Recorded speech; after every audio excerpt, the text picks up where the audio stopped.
update on a story Factfinder has been following since September regarding oil found in a Butler County family's only water source. Tonight, Factfinder investigates the state's effort to fund a rural water district to serve the area.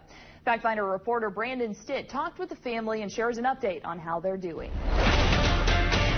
As we come up on 2 months since Jenna Crobb and her family found oil in their water well, the process for a permanent solution is slowly moving forward. When we first talked, I was up to here and I was not okay, but I'm better now. In September, this is what Jenna Crobb was dealing with, oil in her water well. And since our first story, Vess Oil provided the family with this trailer house and supplied them with water. Not exactly the ideal way Jenna and her family like living. How old are you? 6. 6. And I'm going through this problem. It's different, you know, you have to walk over, take a shower, walk back over, you know, to the other house, which it's way better than having no water. It's just different type of living. But now Jenna has seen some action from the state. Slow moving, but things are happening. And the most important of those things? We're going to have to get rural water, and that's the fix.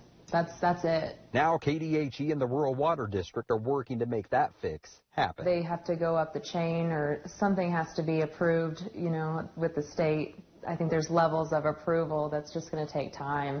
I think it's legislation that's going to have to get involved in this. It might not be the way Jenna, Liam, and the rest of the family want to live forever, but they're happy with the progress being made. There's a lot of action. Is it as fast as I would like? No, but it's going. It's slowly moving forward. For Factfinder Investigates, I'm Brandon Stitt.